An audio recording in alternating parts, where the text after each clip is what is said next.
This episode of the Bill Simmons podcast on the Ringer Podcast Network, brought to you by our presenting sponsor, ZipRecruiter. You know it's not smart?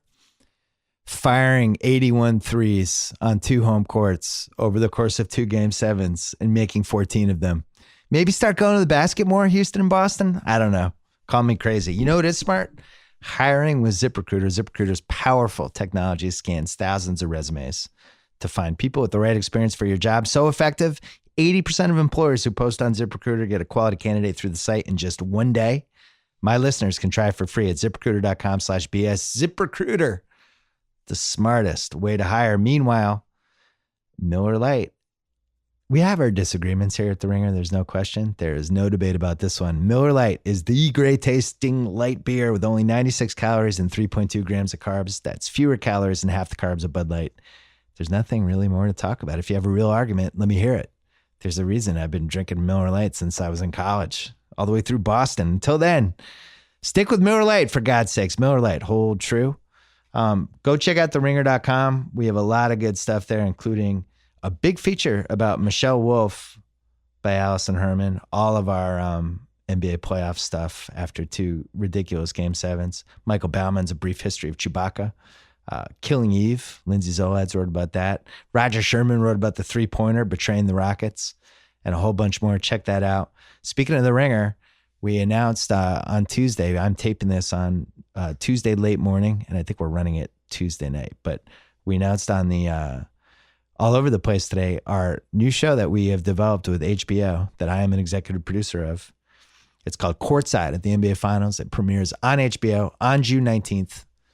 And it's basically the show that I've wanted to see for most of my life, the big picture parachute in on what happened at the finals after the fact. I think what happens with the finals is it's all in the moment. What's this? What just happened? What's about to happen? And it's very trapped in the small picture minutia of what's going on in the finals. And yet you think of a show like the Inside the NFL right after the Super Bowl, when all the guys are mic'd and you get to hear what Belichick said to Brady and just all these nuggets. And it kind of parachutes in a couple of days after the game. And it's like the last word on what happened with, you get to relive it. You get to learn some stuff. That's what we're trying to do with this show. It just doesn't exist right now for the NBA, which has always been amazing to me because the NBA is now a 12-month-a-year sport. And this is an idea that I had 2 years ago and have been pushing for really ever since. Like, why doesn't this show exist? I would watch this show. Where is it? So we're doing it, and we're doing it with HBO, who I saw firsthand with the Andre the Giant thing. It's just when you have a good project, they're the best at just delivering it, executing it, promoting it, the whole thing. And very excited. So it's going to be June 19th, which game 7 is 2 nights before. If Cavs Warriors goes 7, who the hell knows? But and if it goes earlier, so be it. That's the date, June 19th. And it will be the show about the finals that you never realized you wanted this whole time. I think it's going to be good. I am excited. I am pretty confident about this one, that this can work. Anyway, that got announced today. Thanks to everybody who helped with that. I am heading to the finals for the whole time. So excited for that too. Coming up, we're going to talk to House about the finals, round 3, the Caps, a whole bunch of other stuff. But first, Pearl Jam.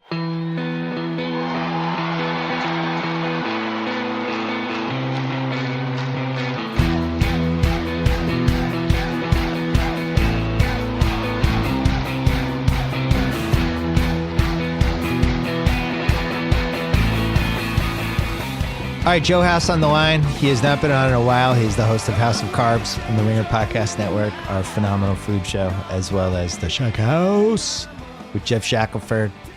U.S. Open coming up. We're going to talk about that. We're going to talk about the Capitals, who are in the Stanley Cup Finals for the first time since 1872. How dare you? But first, NBA. Let's talk NBA first. We had 2 game 7s. The last time we had 2 game 7s, here's how long it was. The Les Boulets were involved. The Bullets. I saw that. Yeah. Bobby Dandridge. 1979. Yeah, Bobby Dandridge. The greatest moment of a guy that I put in my Hall of Fame pyramid in my book. I think I had him in the late 70s or as a ranking. Ralph Wiley's favorite player. He went toe-to-toe with the Iceman George Gervin in Game 7 and made the game-winning shot with like 10 seconds left. I think it's on YouTube, and it's one of the great moments in Bullets history. But that's how long it's been, House. You were like 10 when that happened. Yeah, secretly the most important player on that team. A team with Elvin Hayes and Wes Unseld. Bobby D was the guy. Bobby D, if he played now, everybody would be writing about how completely underrated he is, and he would actually become a slightly bit overrated because we would just be bragging about Bobby D all the time. But he was awesome. That's exactly right. He was that kind of player. So 2 Game 7s, and I did a podcast with Hench yesterday, and I called the Celtics Game 7 Night of the Living Bricks. Never expecting that we would be filming a sequel the next night, Night of the Living Bricks 2, Bigger and Badder in Texas. I still feel like the Warriors were going to win regardless of how many threes the Rockets made. I just felt like the Warriors, when they can ratchet it up, there's just nobody that can hang within 15 points of them in a half if they really, truly care. Am I wrong? Was there a point where the Rockets could have won this game if they had just made a couple more threes?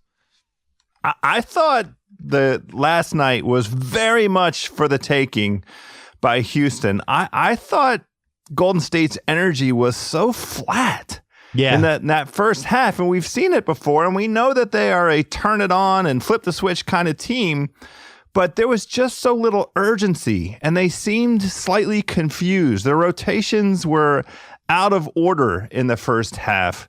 And I honestly think that the contagion for Houston, who makes threes in avalanches, if they could have continued to just hit a couple at the very beginning, it isn't like the threes that they were taking at the beginning of the third quarter were bad shots. They were still shots that come out of their offense. That's the way their offense runs.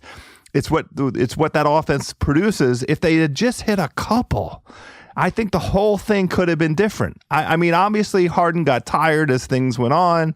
And, they didn't really have a plan B because Chris Paul was their plan B, and he was sitting on the bench. But I thought Golden State looked disjointed, confused. They were missing energy, and they started to look a little nervous to me. I mean, the fouls on Clay at the very outset, that was an unexpected wrinkle, and I really felt like Golden State, there was an opportunity there to dethrone those guys for Houston if they could have just hit a couple buckets at the beginning of the third. I agree. The stars aligned for the Rockets, much like they aligned with the Celtics in the second quarter. And there was a moment, I feel like, in both of these games, I think the Celtics would have beaten the Cavs if they had just extended that lead from 12 to maybe like 17 in the second quarter, just because it was so hard for the Cavs to score. There was really no path for them to get to 90 points. I didn't feel like. Even they scored 88 with Jeff Green having, one of the best games of his life, and they still didn't get to 90. And the Celtics just needed to get to 90 and they were going to win, but they went, I think after they got to 35, they scored 42 points the rest of the game. With the Rockets, the only chance they really had is if that game hit some sort of a lead tipping point. And it almost happened. There was this little 3-4 minute stretch. I agree with you. The Warriors looked discombobulated. I was on a lot of what's going on with Durant texts. He didn't seem fully engaged. Curry was terrible in the first half. Draymond cannot make a three anymore. And there was this little window. He can't even shoot. I mean, his shooting form is an abomination. It hurt my eyes. Yeah. And, I've been waiting for teams to do this. It is funny as the playoffs go along. You kind of saw the Cavs do this with Jaylen Brown and Marcus Smart as that series went along, where it was like, if you're going to make these, God bless you. Jaylen Brown took eight threes in the first half of Game 7. All of them were wide open. He made 2. And it was clear that LeBron was just like, I'm not going to chase this dude around on picks on that. I got to save my energy for offense. So if he makes these, I'll change my strategy, but let's see him make 5. And it did feel that way with the Warriors game. Like by the end of it, it was Draymond was wide open by 10 feet all the time. Everybody else was being swarmed. And from a chemistry standpoint, this team has been so up and down, this Warriors team. In the second half, all of a sudden it was like they were fighting and they're hugging each other and slapping each other's ass and all this stuff. And I didn't feel it in the first half. I was starting to get ideas like, wow, is this how they're just kind of broken? They're tired. They just want the season to end. What's going on here? So you felt it too.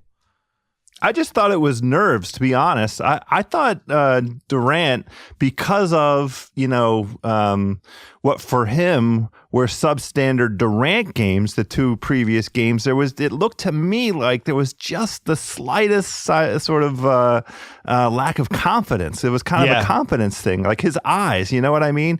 His eyes didn't really get the fire until he made a couple, I felt like halfway through the third quarter, and then he was on fire in the fourth quarter. A couple of those post-ups from the wing, God. Those 18-foot jumpers that only he, there's a time in Dirk Nowitzki's life when Dirk would knock those down too, in those big moments. He's the only guy I can think of who can just, shoot straight up over somebody the way that KD does. But that move that move he has where he's on the left high block and he takes a couple hard dribbles left, almost like he's going to dribble out of bounds.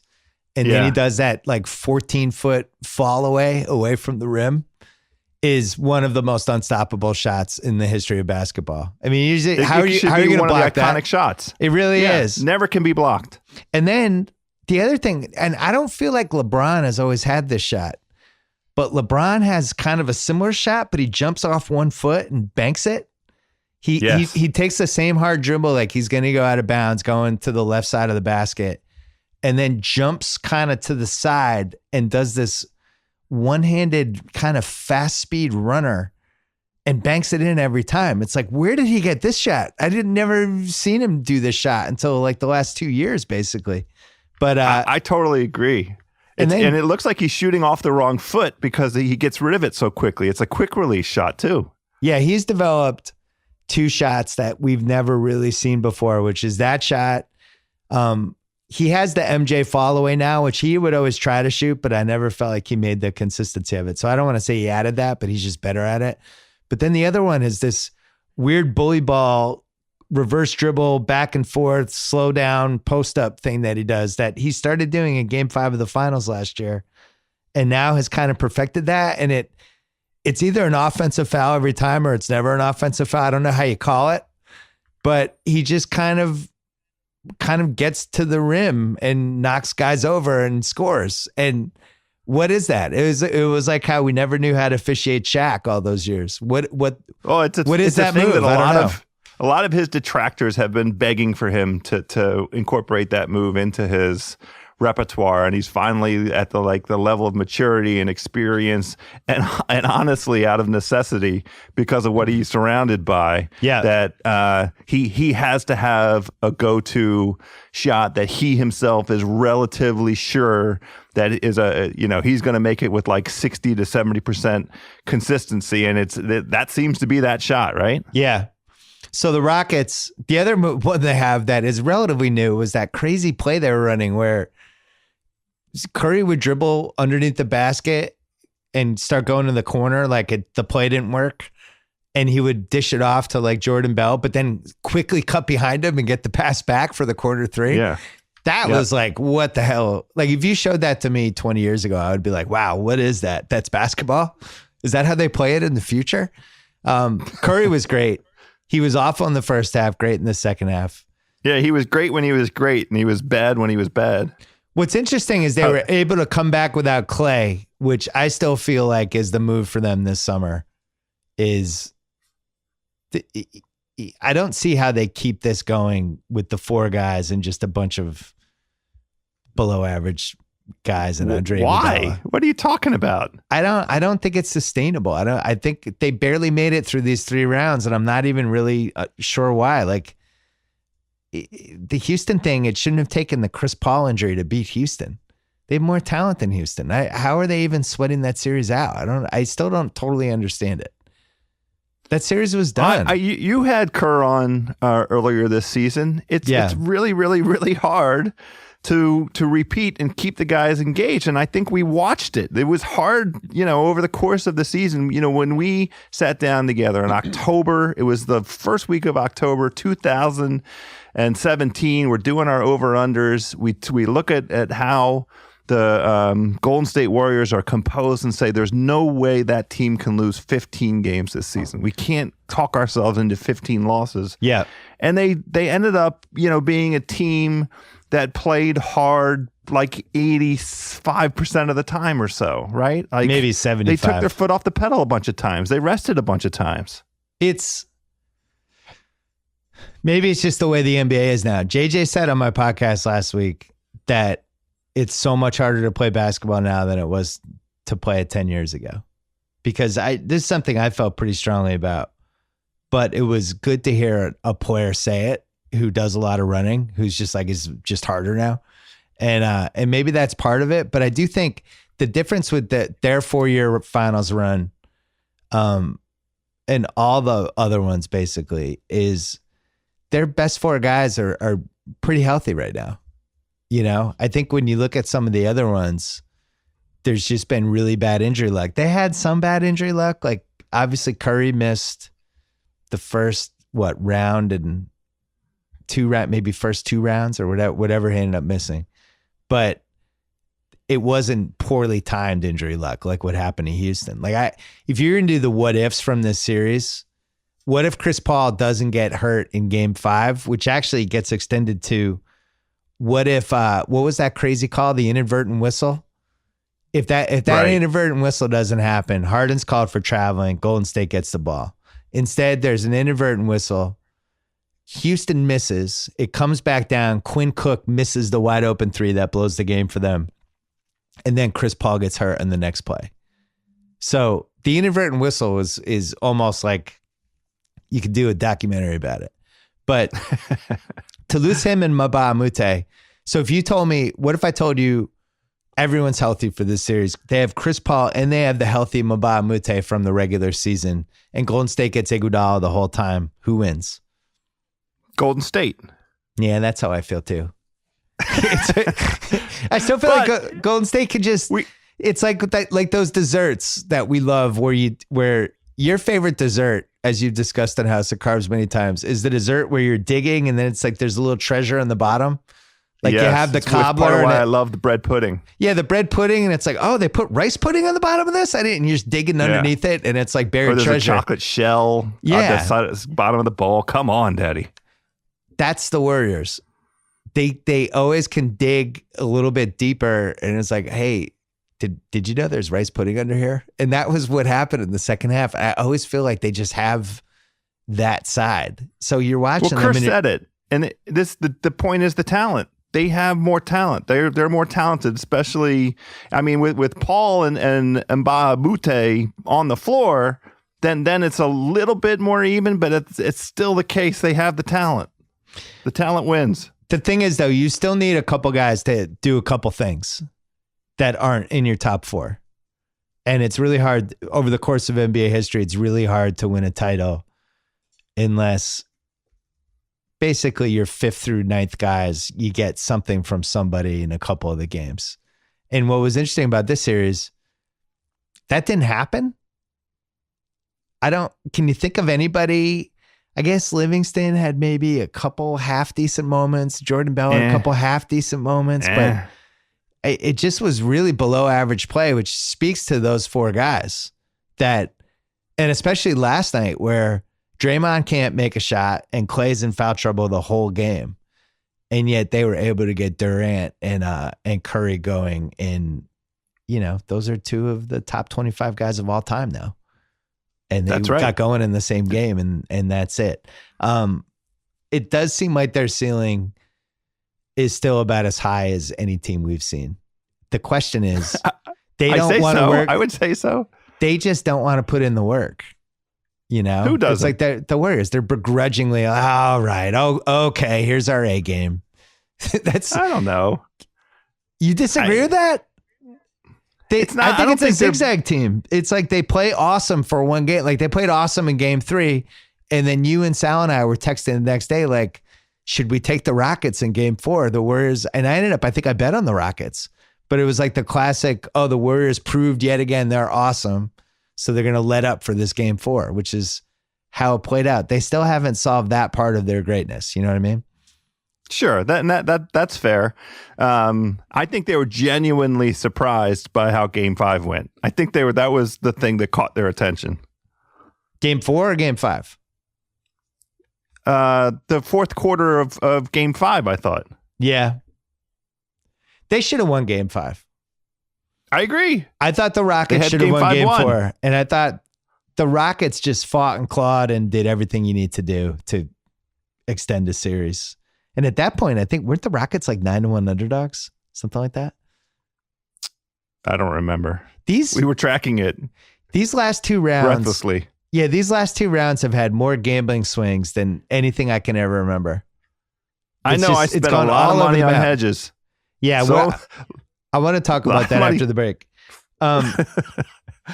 Durant and Curry together.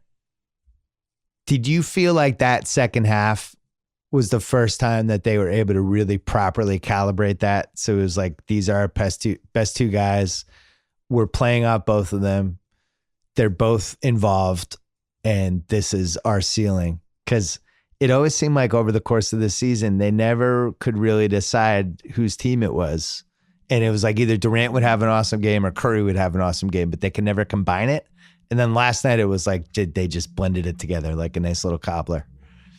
Yeah, I love it when you put it in food terms. Yeah, I thought in Game 1 they were pretty good about that, but last night it was the highest example because of the pressure and the situation, and them having the reps to be under that in the elimination game mode and able to rise above even after a crappy first half. And the interesting thing was there were a couple moments where I thought we were going to get the Durant where he was posting and they were going to start feeding him in the post. And I'm very, very glad that they didn't go in that direction. I think they learned the lesson the hard way about, trying something that's sort of out of not an elemental part of their playbook. But that was a very high example of the complementariness of those two. You had the mid-range and the 3, and that's the difference between the Rockets and the Warriors for last night's game. The one thing that I was surprised Houston didn't try more, it looked like Eric Gordon could get to the rim unabated and get either fouled or get layups. And my question is, where was Harden on that? Why was Harden a decoy that created the room for Gordon to get in there? And that's why Harden wasn't doing it also.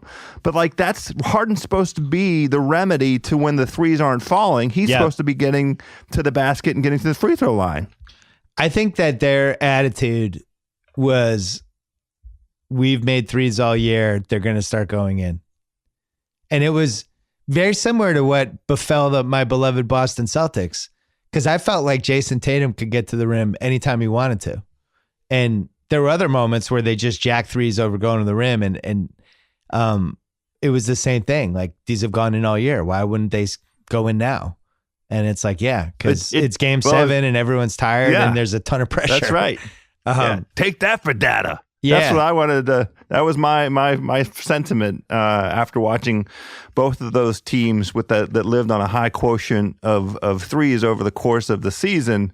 Game 7 ain't the rest of the season, bros. I mean that's the takeaway. That the two teams combined for 14 of 83. That's 17% according to my calculator. Take that for data. Yeah, it's rough. I think those teams are going to take shit, and that whole 3-point revolution is going to take shit all summer. I don't know where I stand on it, because I watched the Celtics make Game 7 of the finals with the exact same strategy. I think if I have a regret, it's that they didn't audible a little bit in Game 7. You know my theory. We've talked about it a million times.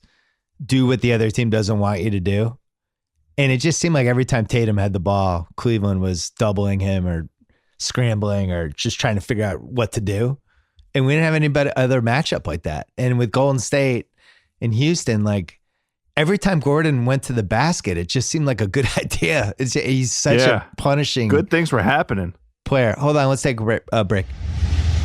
Let's talk about our old friend Stamps.com, the U.S. Postal Service, an important tool for any business reaching every household every day. Stamps.com Brings all the amazing services of the U.S. Postal Service right to your fingertips. Buy and print official U.S. postage with your own computer and printer. They even send you a digital scale that automatically calculates exact postage discounts you cannot get at the post office.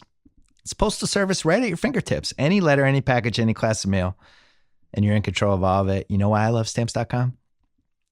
I like handing my outgoing mail and packages right to my mail lady instead of getting into my car and driving to go mail something. Be like me. Use the code BS for this special offer right before Father's Day, up to $55 free postage, a digital scale, and a 4-week trial. All you have to do is go to Stamps.com, click on the microphone at the top of the homepage, and type in BS. That is Stamps.com. Enter BS. Sign up before Father's Day. Do it right now. A couple of leftover thoughts on Warriors Rockets. I was a longtime Eric Gordon guy because I was going to those Clipper games the first couple years. And I wrote about him a couple of times. I never wrote a whole column about him, but I put him in trade value and stuff like that.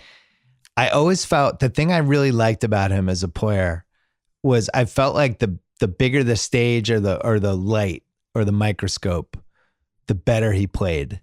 And there was specifically like the Clippers were awful the end of last decade, and heading into this decade, they had Blake, then Blake got hurt, and it was a pretty bleak situation.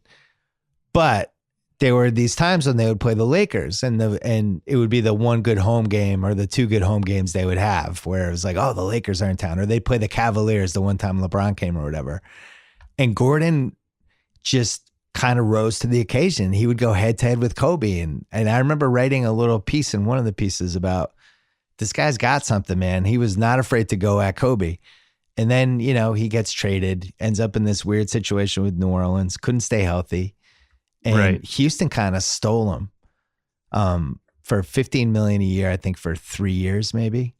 And when you think about it, like this was the summer of 2016. Everyone's throwing away money like crazy. Courtney Lee went for basically the same price and an extra year to the Knicks, to put it in perspective. This was the Mozgov, Dang, all these dudes. And hitting me. My point is, House, Eric Gordon would have been on my team. If I was one of the 30 GMs and I had a contender, I would have been like, we need this guy. This guy shows up when it matters, when he shows up in big games. I don't know if he totally showed up like in a execution way last night, but the competitive spirit he had the last 4 games, I really felt like he belonged with all those best guys. I think he was, in a weird way, the biggest winner of the series, right? When was anyone having an Eric Gordon conversation? I left that series going, that's a real guy. Like if they somehow figure out a way to get LeBron, which is what we're going to talk about right now, and you put LeBron, Harden, Chris Paul, Eric Gordon, I don't even care who that's really the only way to go. Am I overrating Eric Gordon? No. He was exceptionally tough. We have recency bias because it's been 12 hours since we watched him put on a really impressive display of toughness.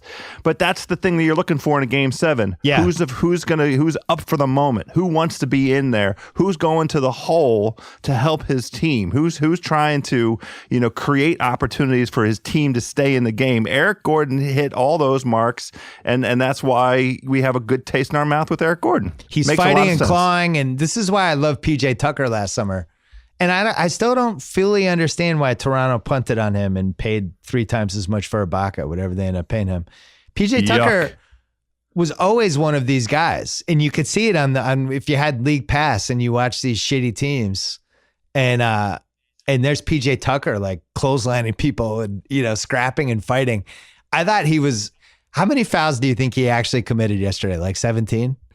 Yeah, you beat me. I was going to say 16. He was a wrecking ball last night and was boxing out bigger dudes. And I loved how he played. So if you have him and you have Gordon and you have Harden and you have Chris Paul, now how do you get LeBron? So I did some research on this. Why? Why did you do it? Because it's a sexy podcast topic, House. It's sexy. We're gonna Your podcasts are nothing if not sexy. We're doing a sexy breakout of this on Twitter where we'll be like, could LeBron go? And there'll be big headlines. It'll be awesome. There's a sexiness to this topic. But all right. Here's how they get LeBron. Ryan Anderson is due $41 million the next 2 years. You can stretch him out and he would count for $8 million a year for the next 5 years instead of 20 They for need the to do next that 10. either way. Well, you don't do that unless you have to, because he's actually valuable as an expiring contract the year after year 3.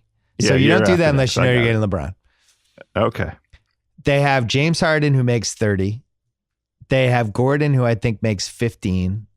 They have PJ Tucker, who makes 8. I think it all adds up, like, even if you count the Ryan Anderson stretch thing, it adds up to like somewhere around 64, 65 million, which I think I did my math correctly on that. The salary cap's going to be around 101 million, they think. Now, that might go up a tiny bit based on, whatever. Maybe they miscounted the streaming numbers. Maybe they miscounted the finals, right? Who knows? But it'll be around 101. Maybe it sneaks up to 103, something like that. So they'll have 2 Game 7 should help. 2 Game 7s might help. Who knows? I never understand how it works now the cap goes up. So let's say they have $38 million to play with. Now they're in Texas, so there's no state income tax, so that helps a little too. So guys can take a little less. LeBron gets swept by the Warriors, right? Okay. He gets his ass kicked, or he loses in 5. Whatever the case, it's like, wow, nobody's ever beating the Warriors. I want to win more titles. What do I do? So at that point, the narrative, he has 2 narratives. He can either stay in Cleveland, just be loyal, or actually 3 narratives. Stay in Ohio, be loyal to Ohio for life, which cannot be ruled out. And have the attitude of wherever I play, I'm a contender every year. It doesn't matter where I play. I don't need to chase a title. I'm the title. Like, he could have that attitude. That's one way to go. Second way it's a reasonable attitude. Second way is the way that we had discussed on this podcast for the last 12 months, which is he's a guy who loves narratives. He looks at Los Angeles. This is the last chapter of my career. I want to be the first $1 billion basketball player. I want to own a team someday. I want to be the media mogul that Magic Johnson is multiplied by 5. I need to go to the Lakers. I want to play for the league's signature team and learn everything I can from Magic Johnson and live on the West Coast. And this is the start of the next phase of my life. That's narrative number 2. Narrative number 3 is I want to beat the Warriors. I want to play with my friends. I'm going to Houston. And I'm doing it with Chris Paul and James Harden and Eric Gordon. And we'll get Carmelo in a year. And the only way to beat a super team is to form another Super Bowl team. It's like the old Corolla bit. The only way to catch a serial killer is to become a serial killer. It's the same mentality. And he goes to Houston. I think this is more conceivable, in my opinion, than him going to Philly. Because I don't know if I'm guaranteed a title if I'm him, if I'm going to Philly. I don't know what the fit is with Simmons and Embiid. Who the hell knows? And there was a while where I thought maybe Philly would be the move from a talent standpoint. But after watching that series and seeing how close Houston was, it actually seems like Houston is the safer bet. So out of those 3 narratives, what do you think, House?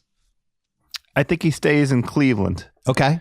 And the reason I think that is because I think he recognizes that over the course that he's played 100 games or 101 games now. Yeah. Right. And he's going to play at least 4 more. It's a F ton of games. It's a lot easier when you have an F ton of games in front of you as October rolls around and the season starts now 2 weeks earlier than it did previously. When you're sizing up that schedule, you want a lot of nights with Orlando. You want a lot of nights with, Atlanta. Yeah. You want a lot of nights with Brooklyn. You want a lot of nights with the Knicks, right? You don't want to have to go into San Antonio, where even no matter where San Antonio is kind of talent-wise, it's always a tough game. It's always a tough place to play. It's not fun to go into Utah. Those fans are nuts. Yeah. It's not fun to go, up to Golden State and Warriors. That's a D. He doesn't need that. If he's got 105 games, the way that he's looking at it, the Eastern Conference is the way. And now these consecutive finals appearances are a thing unto themselves. They're really legacy defining. Yep. I think a 9th appearance in the finals consecutive next season, that counsels in favor of staying East. And I think Cleveland is as good a situation as anything else that exists in the East. These are great points. And you left out the most crucial point of all, which is like he has unanimous approval in Cleveland in a really profound way that is unusual in sports, where we've seen they're his people. They're his people, and we've seen it. It's something that goes with a lot of the greatest players, right? Like, you saw it with Bird in Boston, you saw it with Magic and Kobe in Los Angeles. You never really saw it with Shaq, and I think that's like one of the regrets probably of his career is that he belongs to Lakers, but he also left and he went to play up for all these other teams. Same thing for Kareem. I think he belongs to the Lakers the most, but also had 7 great years with Milwaukee and stuff like that. Oscar Robertson doesn't even have a franchise. His franchise moved, I think, 2 or 3 times after. Duncan in San Antonio, I think, is a great example. But you go through, and it's Hakeem in Houston's another one. You go through, and it's just hard to find guys who every time for the rest of their life, they go to a city, they're the most important thing that happened in that city. And he has that combined with, as Titus wrote, he's probably the most famous person from Ohio ever and the most meaningful. And also there's, as bad as this team was, and I still cannot believe this really might be the worst finals team we've ever seen. 2007 was really bad too. I haven't really gone through and crunched who was worse, but it's got to be up there. When you're relying on Jeff Green to win a Game 7 on the road, like that's got to be the worst finals team. But there's ways for them to get better this summer. Of course. They have the 8th pick, which they could definitely turn into something. They have Jordan Clarkson, who he has 2 years left. That's not great. George Hill's an expiring next year. JR's an expiring next year. Oh, maybe he's got 2 years left too. The George Hill contract they can get out of after a year. My point is they have at least a little flexibility. They could always play the Kevin Love card. There's ways for them to improve the people around him with that 8th pick. Now, I agree. Could they have gotten more for Kyrie? Of course. But let me flip this around on you though. Is the prospect of the Celtics with Hayward and Kyrie coming back next year on top of all the people they have, maybe this little nice run he's had in the East might be coming to an end soon between that and Philly. Like from a talent standpoint, he's looking at the most talent he's ever had to go through. And then on top of it, you have Giannis with a real coach in Milwaukee potentially for the first time and whatever they're going to do this summer. I've heard the narrative that, oh, well, who did he have to play in the East? Who did he have to go through? Which is horseshit because there should be no way to disparage 8 straight finals. I think it's one of the most incredible achievements in the history of the league. To have, I saw some stat. It was like most finals appearances, and it was Celtics, Lakers, and somebody else. Then LeBron was 4th, just as his own human being. Right, of course. Versus all the other actual franchises. I thought that was amazing. But it's going to be tougher. And the one thing you could say, and it's not a criticism, but during those 8 years, who was like the greatest guy that he went against in the East? For whatever reason, just by some fluke, the top 6, 7 guys every year were in the other conference except for him.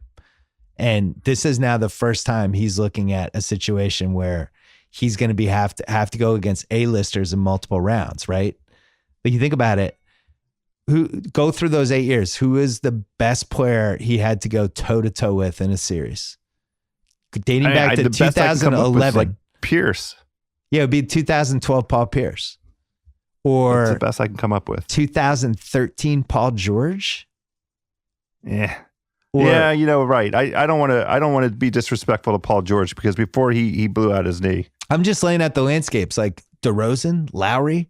He's never had to like have the duel against blank. It's never happened.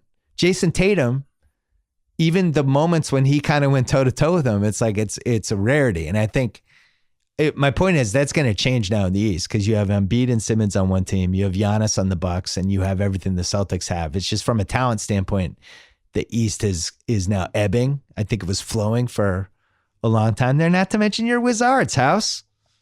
Yeah, I was trying to be nice. Just trying to be nice. Trying to be pleasant. So I guess it comes down to what matters to him. What matters first? Is it what's the narrative for the rest of my career? I just want to win titles, or some combination of being competitive and still meaning something to a city that reveres him. And I don't know. The thing with him, he could just sign another 1-year deal. There's absolutely nothing that requires him to go lock into anything. Just sign another 1-year deal in Cleveland. That's what I think he's going to do, and I think that's the most likely thing. Well, that's boring. That's not sexy, House. I'm sorry. Where was the sexy in that? None. I mean, all of the sexy I can come up with is Boogie coming to my chocolate city here in the DMV. Boogie and Wall. That's my get down sexy. Can that happen? It has to be. Otto Porter has to be part of it. Otto Porter has to go. So you're saying you would drive him to the airport? Are you kidding me? Who? Would I put Otto Porter in the passenger seat and drive him to the first flight to New Orleans? Would put his bags in your trunk and make sure he got there? No, I wouldn't have to do that. But I mean, I would drive him to New Orleans, and then I would have some crawfish with him to show him how much I appreciate his contribution to the building of the team. And I would get Boogie, and I would let him sit in my lap if he wanted to, all the way back to Washington. Hold on, we're taking a break, and coming up, I'm going to read you some Skip Bayless tweets from the playoffs. You ready? Here we go. Hey, if you're like me and you're not so great at planning ahead, yet again, I have good news for you. Our friends at Hotel Tonight have an awesome app that helps you find amazing hotel deals at the last minute. You can book next week tonight. You can book next month tonight. You can book tomorrow tonight. All it takes is 10 seconds, just 3 taps and a swipe. No long, endless lists of a zillion hotel choices. Hotel Tonight only shows you the best deals at the best hotels. Perfect whether you're a planner or you like to leave things to the very last minute. I almost used Hotel Tonight last weekend for a soccer tournament. I had it on my app. I was checking prices. Ended up not having to stay over in the city my daughter was playing in. But it was in my life. And as usual, it was a great experience. Hotel Tonight's HT Perks program really allows you, the more you book, the better the deals get. And unlike other loyalty programs where you're trapped into staying at boring chain hotels, Hotel Tonight's not like that. Start scoring amazing deals and incredible hotels. All you have to do is download the Hotel app tonight, right now. All right, we're back.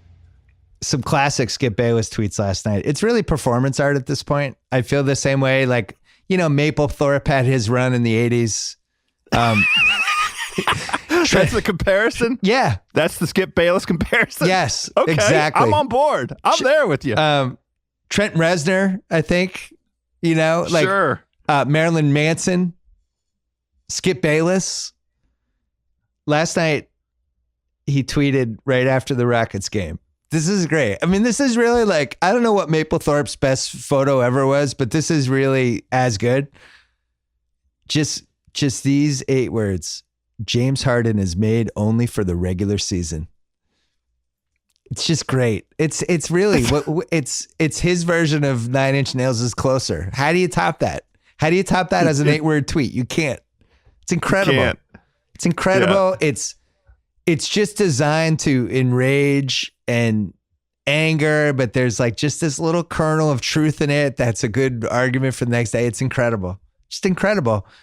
Very good at what he does, that Skip Bayless. I'm not positive he's wrong. I am not prepared to put last night's failing on Harden.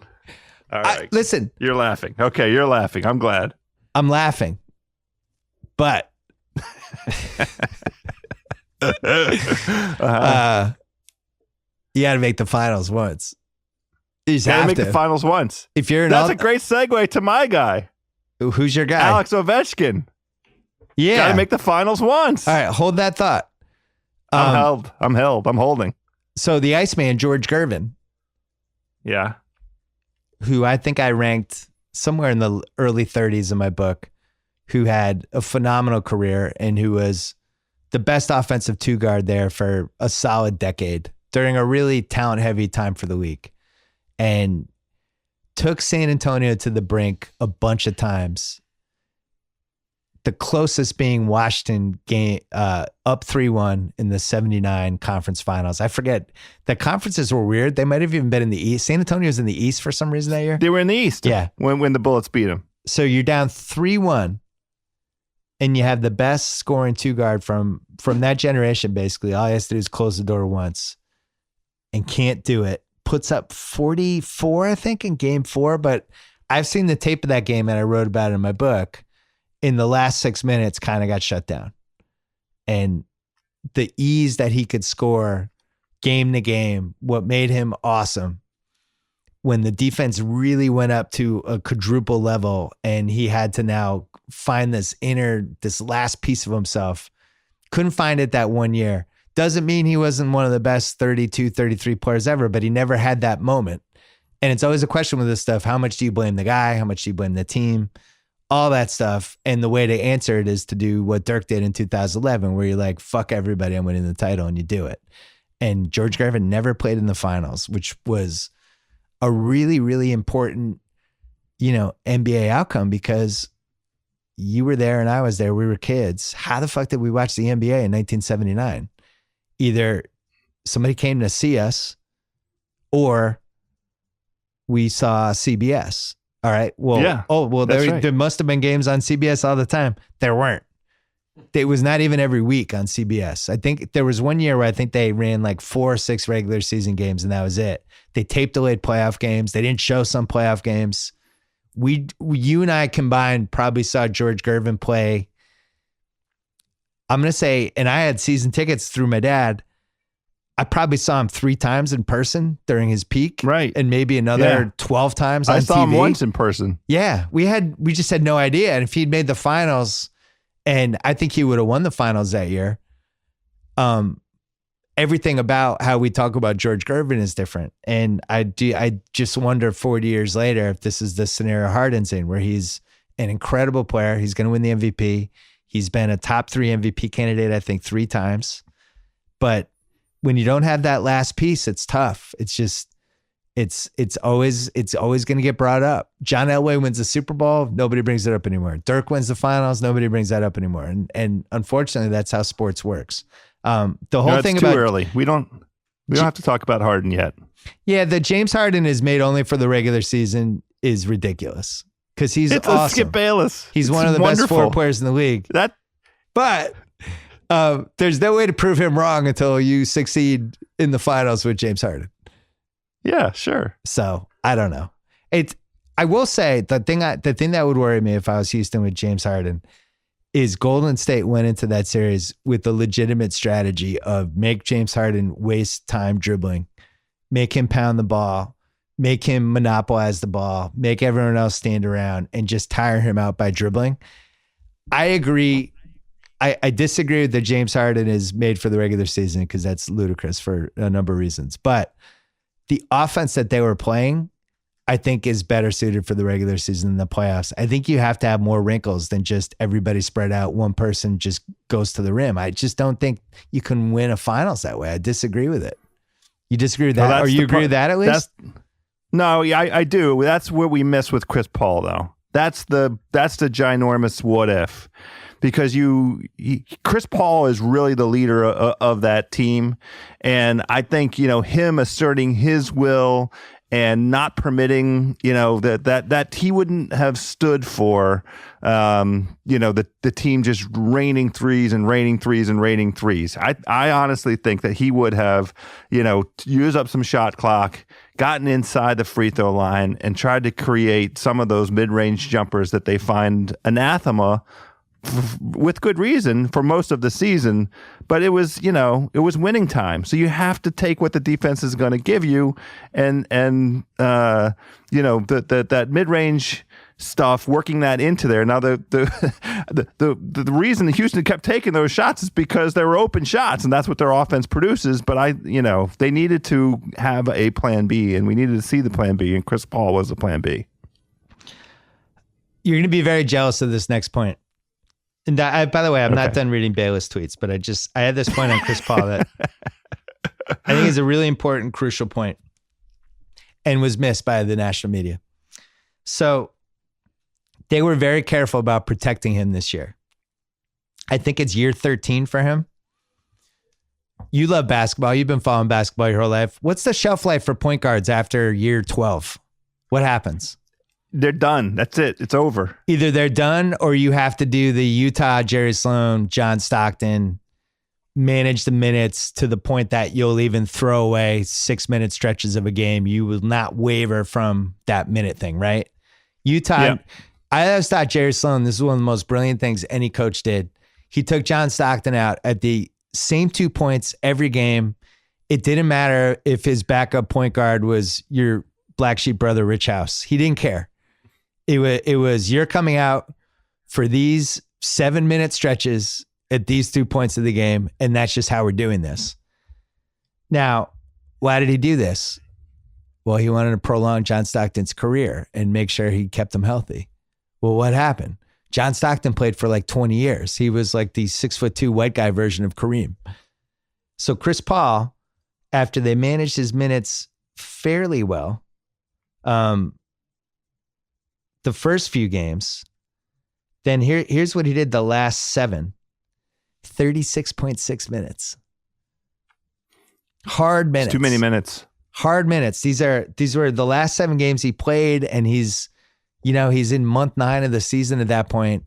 And D'Antoni cuts it down to the 7-man rotation, I think in game 4, which is what he had to do. You got to win that game. It's a must win. You just got to. Game 4, he plays 41 minutes, 41 and a half minutes in game 4 because they're 7-man rotation. Game 5 plays 38 minutes, gets hurt with 2 minutes left. The question is that a fluke? Or was Chris Paul like the Fast and Furious race car that Vin Diesel, he's done the Nas already, and the things like fluttering on the 9 on the RPMs, and he's just like, I got to win this race, and ends up getting Chris Paul hurt? Because I think it's the latter. I think they pushed him too far. I don't think that injury was a fluke. I don't think at all the miles he has on his body as a 5'11" guy, I don't think he could hold up. And unfortunately, that's why they are not going to play for the title. Thoughts? I agree. So you agree with me? I thought you would disagree with this. No, I agree with this. This is the way you get to this point is with a managed plan, because your stated desire and goal for the season is to beat Golden State in the playoffs, and you anticipate that it's going to be a 7-game series in the playoffs. So you've managed Chris Paul throughout the season. You've given him rest appropriately. He was out for a stretch with this ding or that dong, yeah, whatever his various sort of Chris Paul injuries that occurred. So he didn't have a ton of mileage or a ton of minutes entering the playoffs. And I agree wholeheartedly with the idea of managing those minutes all the way through, because the point is you're going to be playing 7 games in this series with Golden State. You're not going to beat Golden State in 6 games. Nobody's done it. So You have to be prepared for 7. How are you prepared to ride? He is your horse. He's the horse. He's the Justify. He's the Triple Crown potential winner. You have to have him available for Game 7. Anything that produces an outcome where he's not available for Game 7 is an institutional failure. That's my view. I agree with you. So Stockton, just because people are going to go back on Basketball Reference and be like, Stockton was playing 37 minutes a game in the mid-90s. This doesn't fly. It was easier to play basketball back then. The pace was way slower. You did not have to chase out on threes. Nobody was shooting threes. A lot of the pounded basketball, there's more big guys, stuff like that. Stockton, the first few years of his career, he had like in 88, he played 43.5 minutes a game in the playoffs in the 11 games when they really went toe to toe with the Lakers. As that kind of drifted to a different thing, in 96, he was 37.7. In 97, when they made the finals, he was 37 a game. In 98, because he was starting to wear down, they only played him 30 minutes a game when they made the finals the second time. They were super careful with him. And I would say 37 minutes a game in 1997 is the equivalent of 32 or 33 now. And the point is, they really took care of him. And Chris Paul is somebody who's had a lot of injuries and who has a lot of miles on him. You know, like if you go back, so he's played 13 years. I'm looking at his totals. 31,500 minutes in the regular season. And then 3,400 in the playoffs. So he's over 35,000 minutes, which is just a dangerous number for point guards for whatever reason. I have no idea why point guards don't age as well, but they are a lot like running backs, right? Where you just, the LeBron and Shaq and Wilt, those guys just have different career trajectories. Duncan, Dirk, the bigger guys for some reason last longer. The point guards, I just don't see it. It's just something to worry about with your boy John Wall House. I don't want to talk about it. All right, let me give you a couple more Skip Bayless tweets and then we'll talk about the Caps. You ready? I'm ready. First of all, he doubled down on his James Harden statement a little bit later. He said, James Harden is going to win this year's regular season MVP, but when the stakes are highest, you cannot trust him. He doesn't have that playoff it factor. More undisputed now at FS1. So good. Here's another one. Once again, the Mapplethorpe of sports Twitter, Skip Bayless, just incredible. Performance artist. LeBron is a 12-point underdog in game 1 against the Warriors. His finals resume is about to take another hit, a 6th loss. More undisputed now at FS1. Oh God! How is Undisputed doing? I think it's doing well. I think it's doing all right for what they are. Here's another one right after the game last night. Sorry about that, LeBron. Too bad about being 3-6 in NBA Finals. You'll have as many losses as MJ had wins without a loss. Just art, man. I'd say the lighting's perfect on that one. He puts a little plant in the background. It's just great. That's it. And then there was one more I wanted you to read. Fuck it. I can't find it. Yeah. We should just have a podcast where we have famous actors read Skip Bayless tweets. It could be like the sequel to Mean Tweets. You should have a podcast where you have Skip Bayless read his own tweets. That's good. I'll ask him. I'll float that out. We're gonna take one more break. On. We're taking one more break. Let's talk about Grasshopper. If you're an entrepreneur, a small business owner, or even if you have a side gig like Kyle, I think nephew Kyle is bouncing at bars on the side. Like who knows what that dude's up to at night? I don't ask. Let me introduce you to Grasshopper, the entrepreneur's phone system. Grasshopper lets you send and receive calls and texts from your new business phone number. Oh yeah. That way you can run your business from anywhere. You can respond to clients quickly with Grasshopper's mobile app. You can keep track of all the stuff you've sent. It doesn't get mixed up with your other emails. Grasshopper's pretty cool. Here's how easy it is. All you have to do is sign up right now. You go to grasshopper.com/BS. So it's GRASSHOPPER.com/BS, my initials. And you get $20 off your first month. And you can try it out and see if you like it. I promise you will. That is grasshopper.com/BS. All right, before we talk about the Caps and the Stanley Cup Finals and the fact that your team is playing an expansion team, any last thoughts on the Celts? Because we haven't talked about them on a podcast in a while. You want to give your 60 seconds? I love where the Celtics are sitting. I hate it, as an Eastern Conference participant, and Washington has attempted to engender kind of a rivalry, this little bit of chippiness with Boston. What's curious to me is there is a limitless number of directions Boston could go in, including the possibility of trading the always injured Kyrie Irving. What do you think Boston could get at this stage for Kyrie coming back after, a knee surgery? The curious thing to me is with all of the talent that Boston has accumulated and the assets that they have, we know that the true secret, I read this in a book called The Book of Basketball, is chemistry. And what an interesting chemistry experiment with Hayward and Kyrie coming back. Who's losing those minutes? And where does Marcus Smart fit into all of this?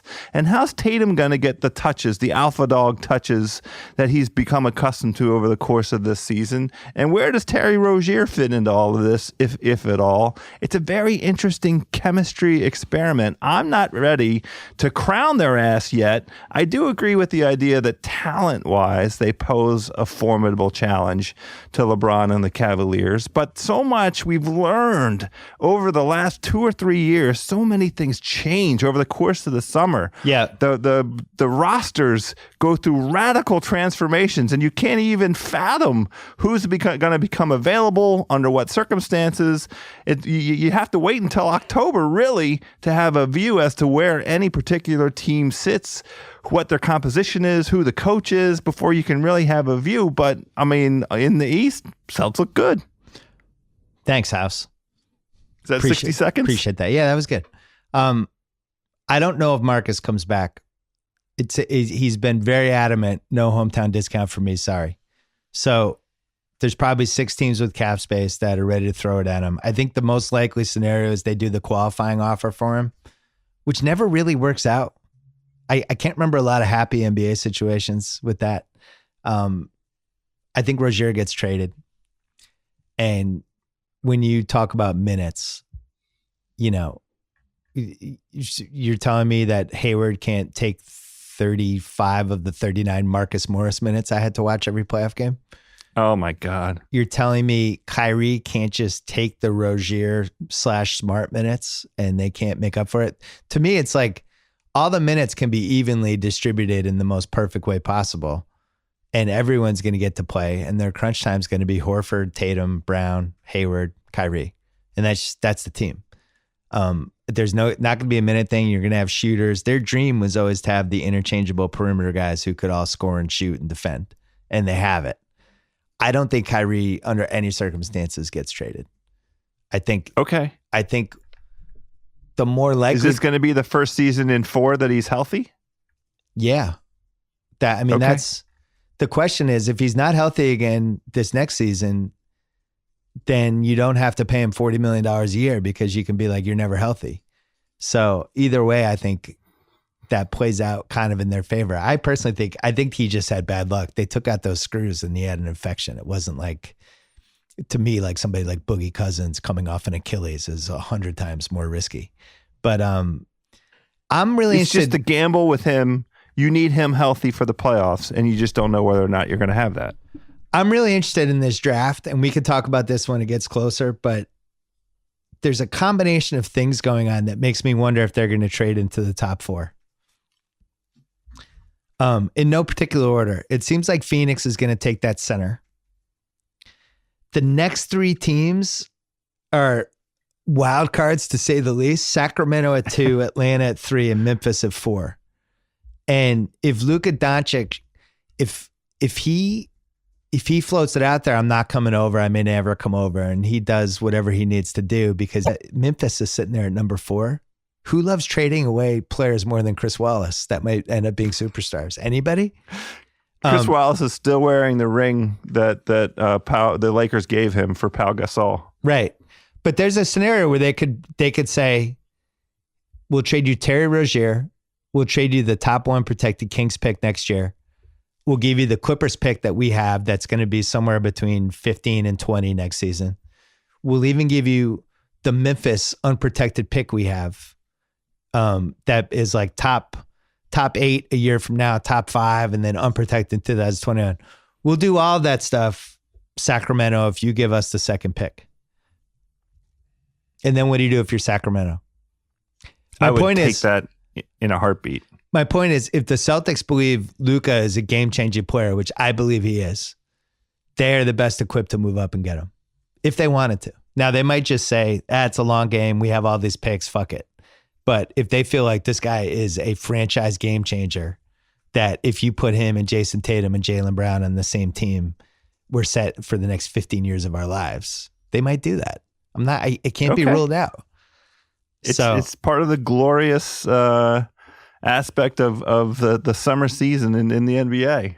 But I mean, they might be able to trade Rozier in that Kings pick to move to any point in the top 6. If they were just like, we want to cash that pick in now, we have a chance to win the title. And Rozier, I think, has value now as a starting guard. And you look at, like, he could start in Sacramento, Atlanta, maybe not, Memphis, definitely, Dallas with Dennis Smith, I don't know, Orlando, who needs a point guard more than them. There's a way for them to move in. I don't know if they will, but how many jokes have we made about some of those teams over the last few years? Who's more likely to do something dumb than Sacramento, Memphis, or Orlando? Can you think of anyone? I just think it's very interesting. I can't wait to see. I know that the Ringer folks are super high on Doncic, and I've watched, his EuroLeague highlights. I just want to see kind of that price, that market gets set as the draft approaches. And the week before, I want to see the Doncic market kind of get set, how folks are valuing him, because it was we had such a groundbreaking revision of the market, the Fultz market, inside the final week of the draft, really, with that Celtics Sixers swap. That's where I'm interested in seeing exactly where these teams, how they're feeling. I'm always skeptical of the Euro guys. I've been on record. I called that poor kid Markkanen. Even though he played, he was awesome. We were wrong. We owe him an apology. He's the marketer. He was fine. He's good. He's fine. No, he's good. I called him the Finnish Bargnani. He may yet have that career, but it wasn't as kind. I'm just skeptical of the Euro kids. That's all. Well, there's one other team that can move up, and we got to mention the Sixers because they have the 10th pick. They have Fultz. They have Saric. They have a couple of dudes they've stashed away, and they could also move into the top 3 pretty easily. And if you're a team like Sacramento or Atlanta or Memphis that just needs, you just need assets. You need numbers. Yeah, you need numbers and you need assets. And if they called Sacramento and they were like, we'll give you Fultz and Saric and number 10 for the second pick, we'll overpay for it. I don't think they would do this, by the way. So the Philly bloggers and all those people, don't lose your minds. They're going to kill you. I'm just saying, you have Philly and you have Boston, who would potentially pay 130 cents on the dollar to go and move into that top 3. Because we saw it last year with Philly. Philly paid more than the price for the first pick because they had the assets. It was stupid to move up when those 3 guys, who knew who was going to be the best player, they sacrificed this awesome Sacramento pick because they just became so enamored with Fultz and the thought of Simmons, Fultz, and Embiid playing together that they made a trade they shouldn't have made. And I think we could see that again this year. And by the way, it could be the Celtics. They could make a dumb trade here. They could do something they shouldn't do. I'm rooting for it. But this is the same team that 3 years ago was trying to trade 4 first-round picks, including the pick that ended up being the Jaylen Brown pick, for Justice Winslow. So Danny will move up if he becomes a neighbor with somebody. And if I have no idea, I haven't talked to anybody from there. They're not really allowed to talk about the prospects to even whispers to people like me. But sure. But Luca, I think, imagine that. Imagine him on the Celtics. I'm way higher on him than you. Well, I'm higher on him if he lands in the right situation. If he lands in a situation where he's allowed to grow and he's going to be nurtured and, learn the game without pressure because he's surrounded by seasoned professionals and by a franchise that has an institutional soundness, then I really like his prospects. If he gets drafted by Sacramento, I think he's going to suck. That's my professional view. Okay. All right, Caps. So the Caps made the Stanley Cup Finals for the first time since you were in law school. 97, 98. I was already out of law school. I was a season ticket holder for those Washington CAPS. Caps. So you beat the Penguins in a series. Nobody thought that was going to happen.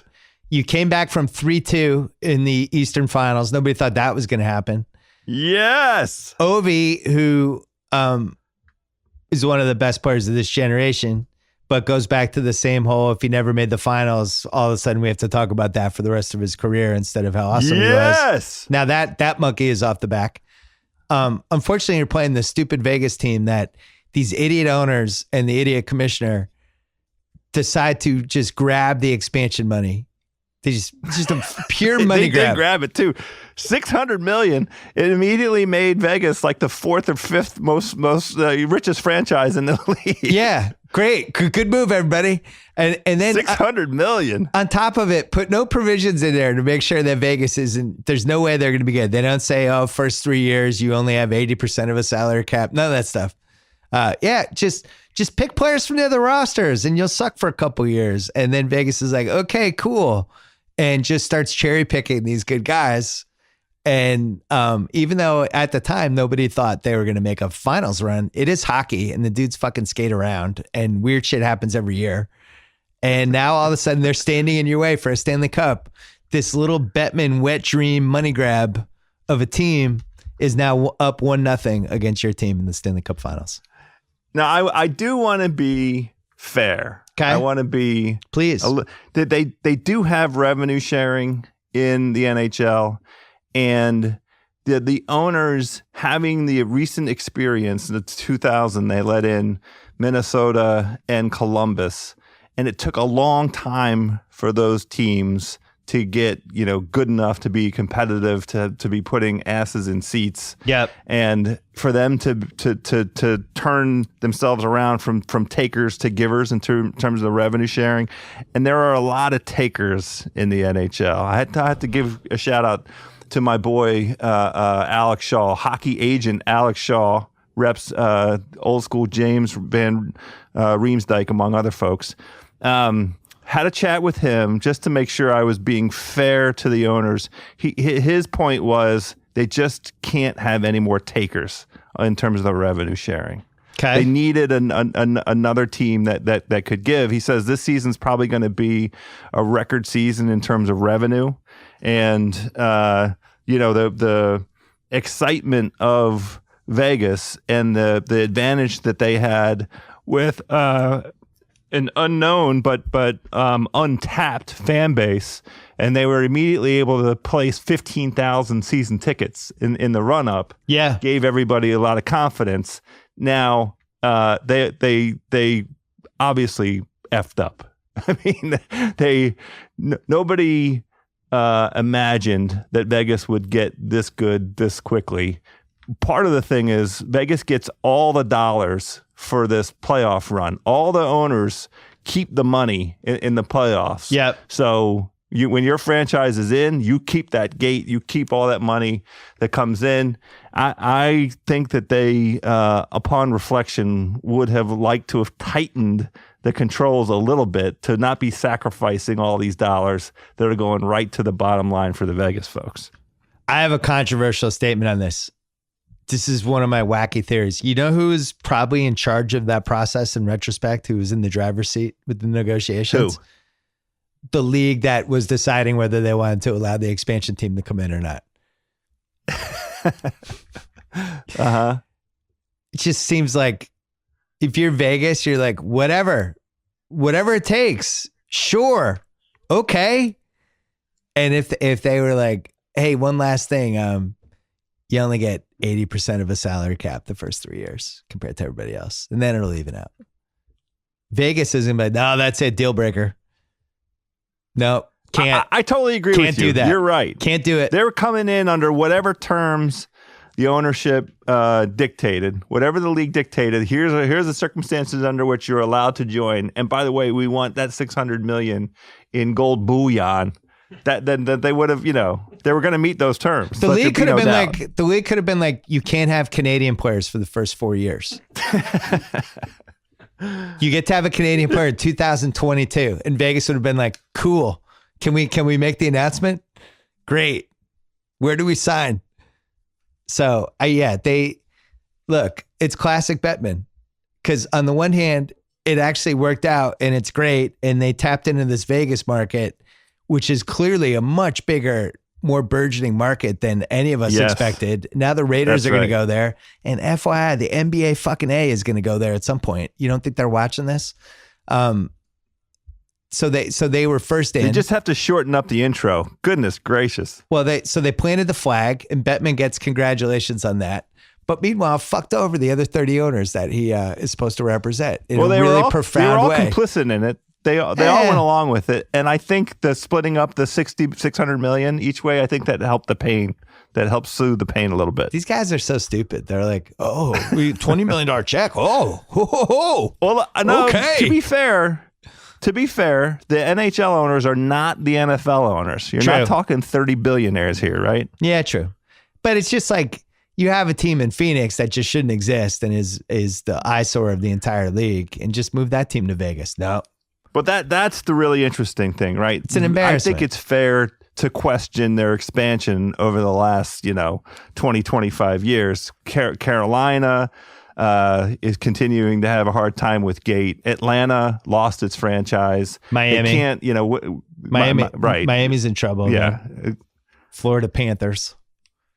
Yeah. So, I mean, I think that's a fair criticism, that there's probably more teams than necessary, and that's where that revenue share, the distaste for more takers, that's, all you guys look in the mirror, and think about the thesis. Where does Ovechkin, where is he in the hierarchy right now, Washington sports? There's a certain generation that has him number one. I had this conversation a couple years ago with the inimitable DC sports bug, Danny Steinberg. Oh yeah. And there is a sentiment. Now I'm old school. So like my hierarchy, my top 5 all time Washington. I wasn't saying all time. I was saying right now. Oh. He's number one right now. I mean, he owns the town. So he's over Bryce. Close. He's over Bryce? Sure, he's over Bryce. There's a sentiment here that Bryce is already gone. Oh, I know people that think that way. I slightly think that way. So he's ahead of Bryce. He's ahead of Jan Mahimny. Who else? He's ahead of Bryce, Alex Smith, Jan Mahimny, and maybe slightly ahead of Alex Smith. Just a hair ahead of Alex Smith. Wow. Ovi's town. Yeah. Unbelievable. So all time he's in the discussion now. He's been in the discussion. That's amazing to me. Because Washington doesn't have a long track record of guys at the very top of their sports. I mean, he's won the scoring title however many times in the 13 years he's been in the league. He has 2 or 3 MVPs. That's not. We don't have all-time players like that here in Washington. Yeah, it's true. What a sad. Well, even the Redskins. Who's the best Redskin ever? I personally think it's between Darryl Green and John Riggins, and I personally give it to Riggins by a nudge, just because of that Super Bowl that they won against Miami. He made the iconic play, and he really owned the town in 1983. But look, I mean, I'm old, so that's why I think that. God, that's a really sad sports history. You guys haven't done enough press on how tortured the DC fans are. Now you're going to lose to an expansion team in the Cup Finals potentially. Who'd you lose to the other time? I'm not accepting it. Who'd you lose to in 98? I like the Caps. I like their chances in this thing. Who'd you lose to in 98? Detroit, and we were completely outclassed. We never had a chance in that. I went to those games. Like I said, I had season tickets. Within the first 2 minutes of the first home game here in Washington, we were already in a 2-0 hole. We had a chance. We lost in overtime in the first game, but in the third game, the first first 2 minutes, Sergei Gonchar made a disastrous turnover, and one of the Russian Detroit guys went down, immediately scored, and that was it. Series was over. I remember in '88, back when I really truly loved hockey, we made it to the finals and played Edmonton. And it's like, yeah, now we're going to fucking beat Edmonton. And then within like 5 minutes, like, oh my God, what's going on? Oh, yeah. Jesus. I don't have that feeling with this. We can Vegas? beat, yeah, you can beat Vegas. We can beat the Golden Knights. We just can't play the way we played last night. You're not going to outscore them. They're very skilled. And also, I think it was a little bit of a shock to the system for the Caps to play in Vegas under those circumstances. Like the ice was kind of soft because it's hot as balls out there. Yeah. And the place is packed. And the pregame is like, it's like a 9-minute intro and Michael Buffer and all of it. I just think they just played a freewheeling style. They can't win that way. They need to be physical. They need to assert their advantage physically. They let two guys just posting up inside, the goal line and slapping away at rebounds and stuff. You can't win that way. So I think you're going to see a lot more physical Washington in game 2. And I think we're going to see some penalties. And hopefully, the cross check that led to the Vegas's fourth goal that tied the game and really like seized the momentum back. Hopefully that cross check gets called next time. The Golden Knights fans, it's almost like the 40-year-old virgin with Steve Carell. Where it's just like all of a sudden they're having sex. Like, whoa, sex! Wow! Sex is great. Oh my Lord! Whoa! And it's just they're just having sex for 9 straight months with this awesome hockey team, and they have no idea what it's like to experience pain, trauma, having your heart broken, any of this stuff. They're just getting all the good parts. It's amazing. I've never seen anything like this. These fans, I'm sure a lot of them are transplants, but, and have probably had other teams that they rooted for that hurt their feelings. But I've just never seen a team waltz in like this. The Vegas Golden Knights. It's ridiculous. Credit to the NHL for being the first movers on this. It was an untapped thing. You know what's clear to me as we go through this podcast? You're being so nice to Bettman in the NHL because you're clearly hoping somebody offers you tickets for one of the Caps games. That's a fact. I'm sitting here dying to get invited to Saturday's first game here in Washington. You should have defended Bettman more. Be like, look, Bill, we've known each other a long time. You've never been more wrong about anyone than this. Gary Bettman is a good man. He made the league $600 million. Gary Bettman is the best. He created this wonderful opportunity for this franchise in Las Vegas. What a home run, an all-time revenue season. Bettman, get at me. I'm at House from D.C. Gary, you're doing a great job. It's you, David Stern, and Pete Pete Rozelle as the 3 best commissioners of all time. I love your work. At House from D.C. Please email, please tweet at me. Please, NHL. Listen, you love hockey. I'm very happy for you. You haven't had a lot of happiness over the last 28 years. I'm amazed the Caps even made the finals. Happy for you and Donnie Kwok and Chubby Hubby and a bunch of our other friends. But it would just be classic Caps and classic DC sports to lose to the Vegas expansion team in the Stanley Cup finals. It just feels right. I hope I'm not right, but it just feels very DC to me. I know I'm offending you. I'm not going to dignify that. Yeah. I am going to dignify eating 3/4 of the menu at Momofuku tomorrow night, CCDC, before I sit down and watch the Caps game. Though I'm gonna really dignify that. That'd be great. Who do you have coming up on House of Carbs? APL, aka Adam Perry Lang. Adam Perry Lang coming on. We're going to talk about his new restaurant in LA. We're going to get some summer grilling tips since he's the barbecue master. And he did you know that he has a forge? He makes knives. I didn't know this. Oh, his knives thing is really, it's one of the crazier things of anyone I know. They have 250 I can't wait knives to ask there. him about it. Yeah, he goes in the dungeon of his new restaurant in LA and he sharpens the knives. Like Hannibal Lecter.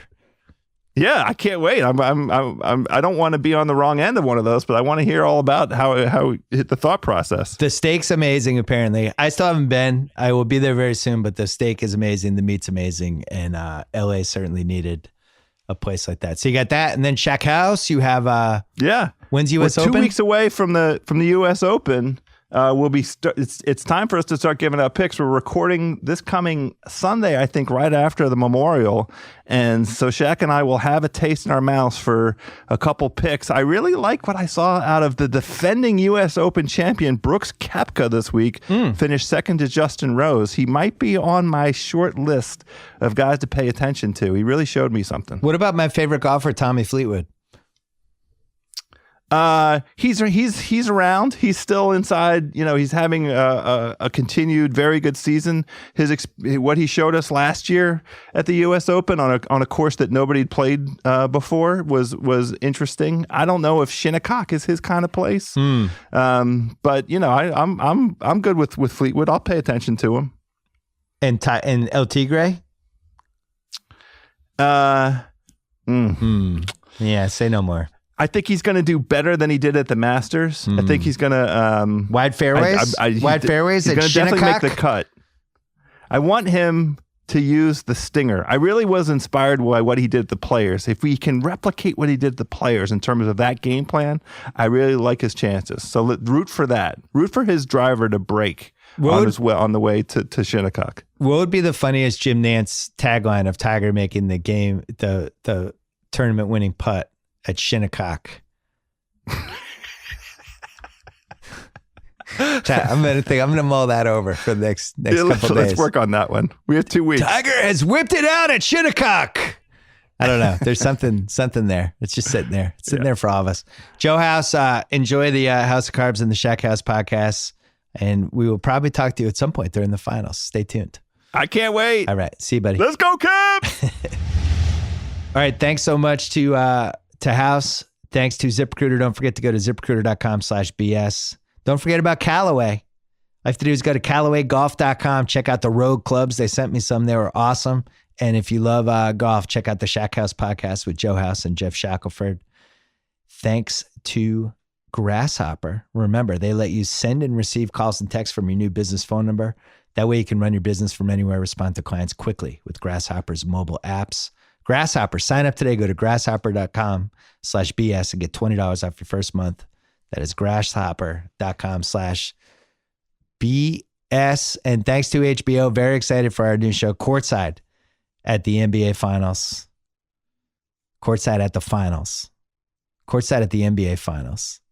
It's called Courtside, and then it's at the NBA Finals is the subhead.